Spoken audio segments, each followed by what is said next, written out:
Il y a bien longtemps et très loin d'ici, dans un monde enchanté, au-delà des mers, vivaient des rois et des reines, des princes et des princesses, de bonnes fées et de méchantes sorcières, de féroces géants et de gentils nains.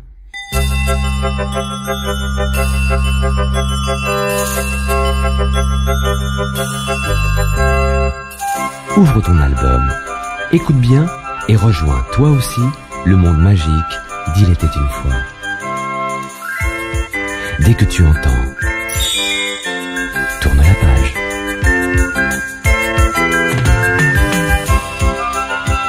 La chemise de la trisaïeule.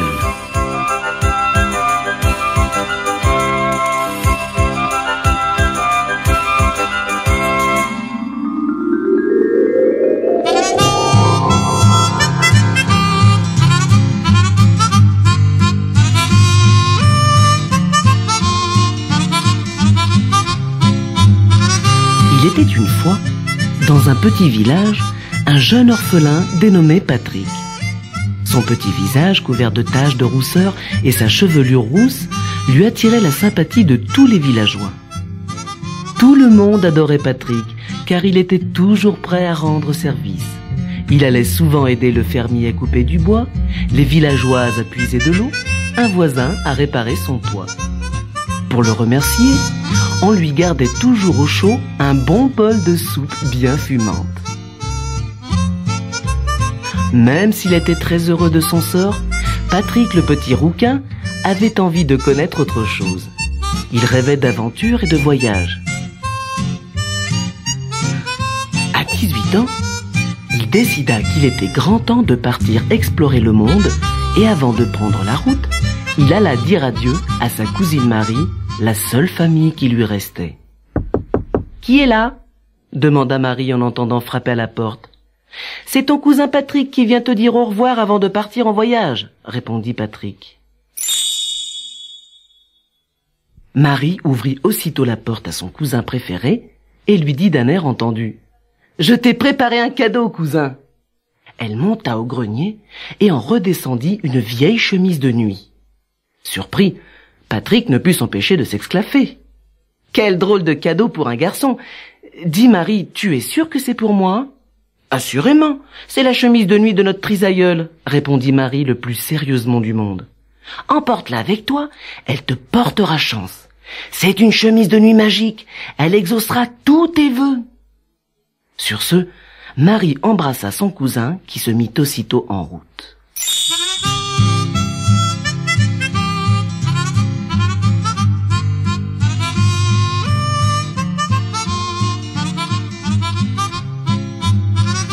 Il marcha d'un bon pas toute la journée et ne s'arrêta que lorsque le soir commença à tomber. Comme il n'avait rien trouvé à manger en chemin, il décida d'essayer les pouvoirs magiques de la chemise de nuit de la trisaïeule. Il étala soigneusement la chemise sur l'herbe en disant « Ô chemise de nuit enchantée, exauce mon premier vœu. Apporte-moi de quoi me restaurer afin que je retrouve des forces et puisse poursuivre ma route. » Au même moment, la chemise de nuit se transforma en nappe de dentelle recouverte de mets délicieux. Patrick mangea de bon appétit et se régala de toutes les bonnes choses qu'il avait sous les yeux. Il était en train de mordre à belles dents dans une cuisse de poulet lorsqu'il entendit du bruit derrière lui dans les fourrés. Une bête féroce?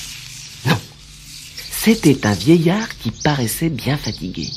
« Approchez, monsieur, venez partager mon festin, » lui dit Patrick. « Servez-vous, prenez du pain, de la volaille rôtie, j'ai ici de quoi régaler un régiment de soldats affamés. » Le vieil homme marchait depuis longtemps dans la forêt et il ne fut pas mécontent de l'aubaine.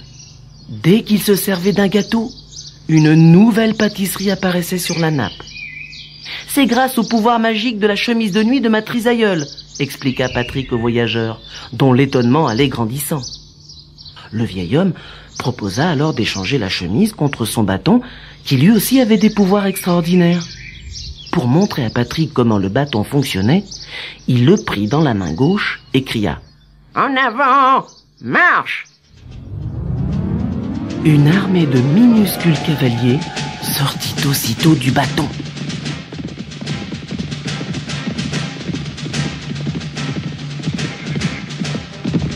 Impressionné par les pouvoirs du bâton magique, Patrick l'échangea sans hésiter contre sa vieille chemise de nuit.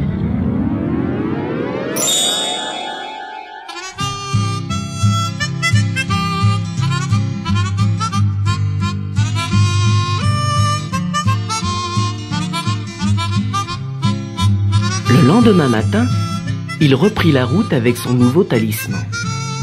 Le bâton entraîna son maître à vive allure, manquant de le faire trébucher sur les cailloux et les branches mortes. « Oh, j'ai l'impression d'avoir fait une bêtise en échangeant la chemise de ma trisaïeule contre ce maudit bâton !» maugréa Patrick. Il était temps de vérifier si le vieil homme avait dit vrai.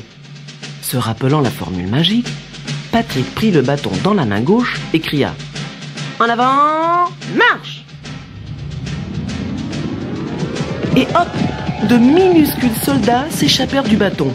Très vite, les cavaliers en armure atteignirent une taille normale et s'alignèrent devant Patrick, qui se déclara chef des armées. « Partez à la recherche de la chemise de nuit magique et ramenez-la moi !» ordonna-t-il au commandant de la troupe. Les cavaliers disparurent au plus profond de la forêt dans un vacarme effrayant. Ils n'eurent aucune peine à retrouver le vieil homme. Il avait tant mangé la veille qu'il s'était écroulé dans un fossé pour y faire la sieste. Le commandant s'approcha sur la pointe des pieds, s'empara de la chemise et la rapporta fièrement à Patrick. « Vous êtes de braves soldats et je vous félicite !» lança Patrick à ses hommes en récupérant la chemise magique. Il disposait désormais de 2 atouts précieux. Une chemise pour exaucer ses vœux et une armée dévouée pour exécuter ses ordres. Quelle aubaine! Il ordonna à la troupe de réintégrer le bâton magique en se demandant comment diable un aussi petit bout de bois pouvait contenir une aussi grande armée. Puis, il se remit en route vers de nouvelles aventures qui ne furent d'ailleurs pas longues à survenir. Maintenant, retourne la cassette.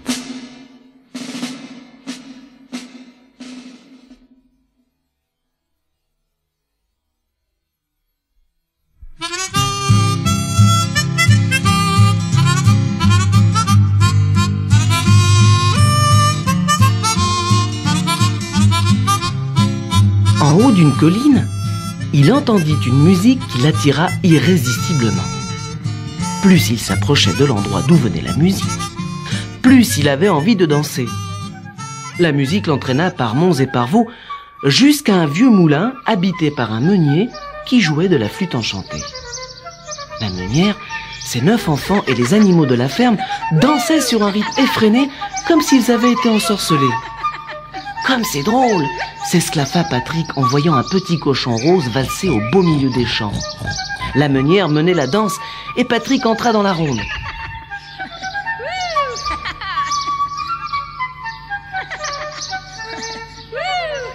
Soudain, la musique s'arrêta. Les enfants du meunier avaient tellement dansé qu'ils avaient l'estomac dans les talons. Patrick étala alors sa chemise magique sur l'herbe en disant « Ô chemise magique, exauce ce nouveau souhait et apporte à mes amis des rôtis, des gâteaux, des bonbons et des rafraîchissements. » La nappe se couvrit aussitôt de victuailles pour le grand plaisir des enfants et l'émerveillement de leurs parents. Le meunier fut tellement impressionné qu'il proposa aux voyageurs d'échanger sa flûte enchantée contre la chemise magique. Patrick accepta, se disant qu'il lui serait facile d'envoyer ses soldats récupérer la chemise. C'est ce qu'il fit peu après avoir quitté le meunier et sa ribambelle d'enfants.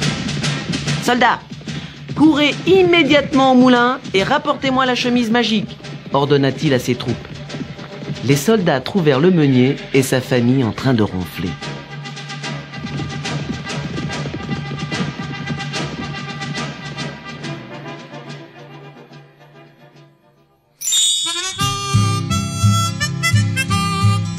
La chemise de la trisaïeule sous un bras, le bâton magique et la flûte enchantée sous l'autre, Patrick reprit aussitôt la route et arriva quelques heures plus tard dans une grande ville où derrière des remparts impressionnants se dressait un splendide château. Comme il était très curieux, Patrick se rendit immédiatement au palais et demanda à voir le roi.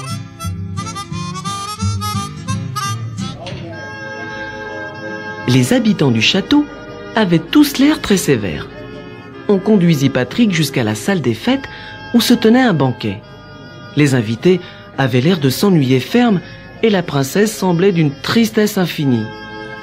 Patrick remarqua que son pied était attaché à la table par un ruban de soie et on lui expliqua que la princesse n'avait pas le droit de se lever de sa chaise. Patrick se dit qu'il était arrivé dans le royaume le plus triste de la terre et se demanda ce qu'il avait bien pu se passer pour qu'on en soit arrivé là.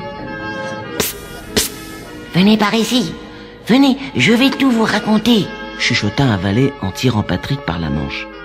Il s'est passé ici des choses très étranges. Un sort a été jeté par un sorcier il y a très très longtemps. La princesse ne pourra être délivrée que si quelqu'un parvient à dérider les habitants du château. Patrick implora le roi de le laisser essayer de libérer la princesse. « Sire, donnez-moi une chance. Je suis certain de pouvoir faire revenir la gaieté dans votre palais. » Sur ce, le petit futé s'empara de sa flûte magique et se mit à jouer un air endiablé. Très rapidement, les invités se déridèrent et à peine quelques minutes plus tard, ils riaient à gorge déployée. Dans la ville, on n'entendait plus qu'un grand rire joyeux. Tout le monde se mit à danser avec tant d'entrain que les chiens, les chats, les poules et les coqs, les dindons et les paons, les fruits et les assiettes se lancèrent dans la farandole. Tout autour de la table, les convives s'agitaient comme des beaux diables. Les vieux conseillers du roi donnaient l'impression de rajeunir à vue d'œil. Jamais ils n'avaient tant ri et dansé. « J'ai retrouvé mes 20 ans, pardi !» s'exclama le ministre des Finances, ravi d'être débarrassé de ses soucis. Lorsque Patrick arrêta de jouer, tous furent soulagés de pouvoir respirer. À la surprise générale, le ruban de soie qui tenait la princesse prisonnière se délia. Enfin libérée, elle sauta au cou du roi son père et s'écria avec émoi. « Papa chéri, comme je suis heureuse, laissez-moi épouser mon sauveur. » Réjoui à l'idée du mariage de sa fille, le roi ordonna que l'on prépare une grande fête pour célébrer l'occasion. En observant la foule heureuse qui l'entourait, Patrick se dit qu'il était grand temps de rendre le bâton magique au vieil homme et la flûte enchantée au meunier. Il envoya donc ses soldats rendre à chacun son dû. Les noces de Patrick et de la princesse furent somptueuses. On invita la cousine Marie, qui avait donné à Patrick la chemise à l'origine de tant d'aventures. Malgré ses pauvres habits, Marie fit si bonne impression à la cour que le roi l'invita à y rester, ce qu'elle fit sans hésiter. Et à partir de ce jour-là, la chemise de la trisaïeule apporta à tous les sujets du royaume bonheur et prospérité.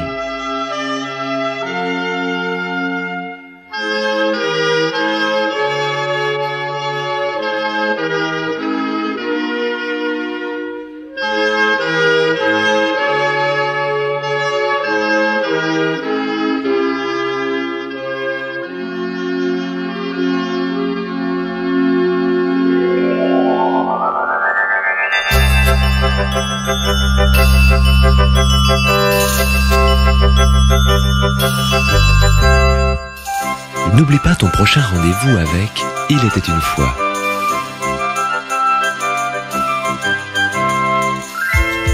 Tu découvriras l'histoire extraordinaire des 12 princesses.